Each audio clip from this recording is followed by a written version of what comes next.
Hi guys, so professional patients back again. I'm here in the midst of this whole COVID-19 pandemic. Things are going crazy and you know, we're in different times. That's what everyone keeps saying, and it's just reality of it. Like, even in our family, we are moving bare suspect. Like, we hear someone cough, please keep your distance. Stay as far away as you can from me.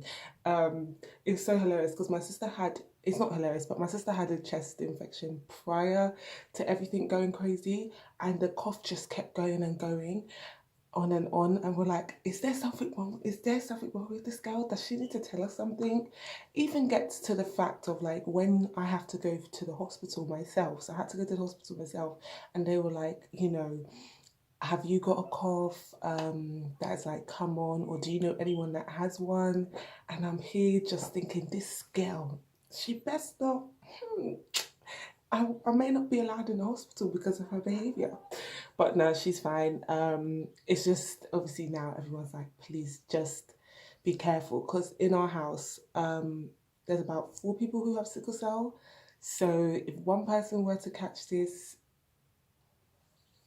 not going to be a good look at all. So we're all trying to move carefully, take it all seriously.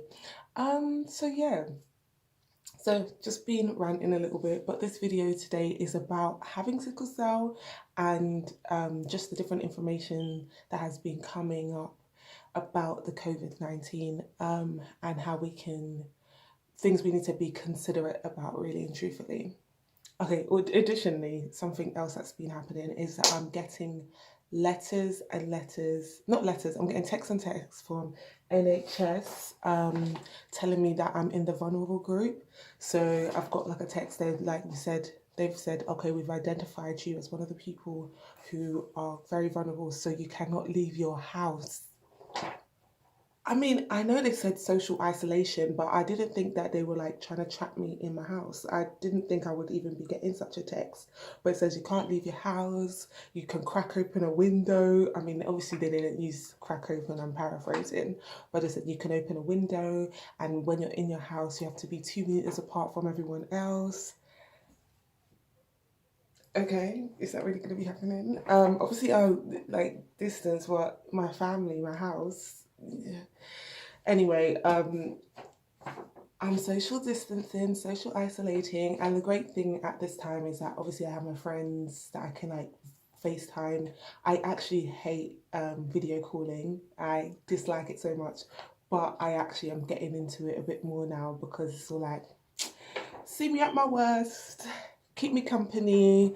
We had like a little four-way chat during the, I think Friday, where we just like stayed up, caught up, and catched up on each other's lives. So that was really good generally. But yeah, so obviously I've been getting text, and I also then got a letter sent to my house.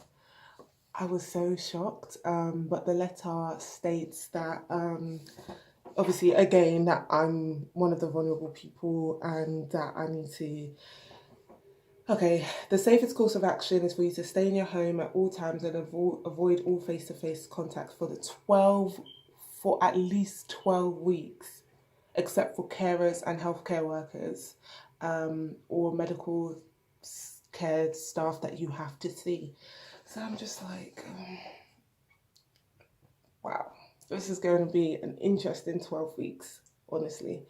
But personally, in regards to that, I think it's those ones where a person can still go out for fresh air. I know it's saying this, but it doesn't really make sense for a person not to be able to go out for fresh air.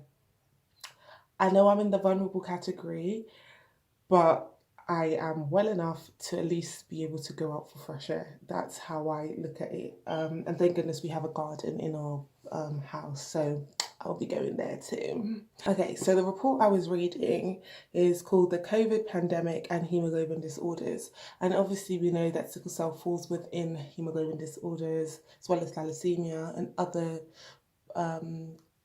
conditions, but these are the main ones that I know about. So generally, in regards to this report, it had a lot to do with sickle cell, which was helpful generally because that's what I discuss and talk about. But really and truthfully, it's saying at the present time at which this report was written, there hasn't been enough documented cases for people who have sickle cell who have contracted COVID-19. But generally, in regards to living with sickle cell, we know that our immune system can definitely be compromised. And due to the fact that some people may have had spleen challenges or had their spleen removed, so they definitely have to be careful, be vigilant, make sure that they are taking all the precautionary measures to make sure that they're safe during this time. But then also, a lot of sickle patients have had the situation where they've had acute chest syndrome, which then turns into chest infection and can sometimes even turn into pneumonia. So these people also have to be very careful because this virus plays on the respiratory system. So guys, y'all gotta be safe. These people have to be very vigilant and very careful, take all the precautionary measures, which is obviously washing your hands, 20-second guys, obviously staying away from people. We have been locked down by now, so y'all can't be moving crazy. Really and truthfully, you want to be alive, you want to be safe. So but then in regards to, so this was an interesting fact. So the article also touches on using influenza as kind of a benchmark to give you an idea of how careful we need to be. So literally they looked at 2 seasons where influenza was quite high, and they went to look at administration records in 4 states in the US, and they were able to see that children with sickle cell disease was 56 times as likely to be hospitalized as children who do not have sickle cell disease. And in terms of cystic fibrosis, they were 2 times as likely to be hospitalized. So if you were to compare the way influenza is and how problematic that can be, then with COVID, we have to have this notion of definitely trying to be careful, because having sickle challenges on top of this virus isn't going to be a bloody walk in the park. So I mean, in the beginning, I wasn't taking this ish seriously. I was like, I'm still going to go out and get fresh air, still going to keep myself busy, still trying to go to work. That's another topic for another day. But I'm taking it a bit more seriously now, just because of also looking at not myself, but my household. I don't was trying to harm any of these people. So this was another major, another topic that came up in it, which was good. So I receive blood transfusions, not blood transfusions, I get blood exchanges, which is blood going into me and blood being taken out from me. So I get this, and I was wondering, what effects will this virus be having on my treatment? I was even thinking, would I be able to go in for treatment? What was going to be happening? But even from work and from the report, what's being said at this moment in time, and from what they know, is that it cannot be the COVID can't be transferred via blood donation, but this is what they knew at the time. Obviously, if they do more research, things could always change, but it cannot be transmitted through the blood. But the challenge is, obviously, people are a bit scared and worried at this time. So even in terms of people wanting to be able to go and donate, these numbers may fall off, and this might end up having a long-term or a growing effect in the future. When I spoke to a couple of people, they said the stocks right now aren't too bad, but when people stop going and donating due to reasonable concerns, then it has a domino effect. The report also has information about recommendations of what should be done if you do end up contracting COVID and you do have sickle cell and thalassemia. So I'll put a screenshot, and I will also link the report underneath.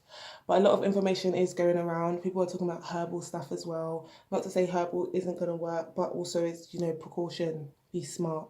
Don't just be out here trying to think you can beat the system, because this thing is not bitten systems. But anyway, this is a mini update for me. I've been at home for a while, so I'm having a little bit of cabin fever, but I don't mind about that. I'm hoping to get a couple things done. I was able to do my blinds, hoping to make a nice little shelf, all these things that I'd been planning to do prior.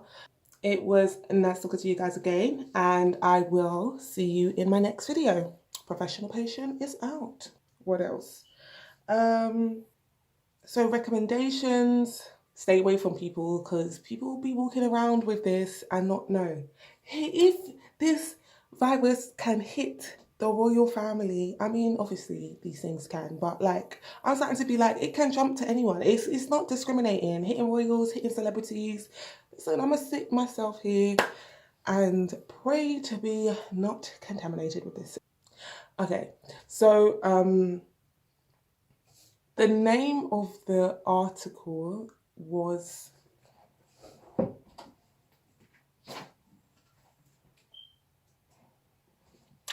see how ill prepared this seems. I actually proper wrote down notes and everything. Guys, you know, y'all gotta be safe.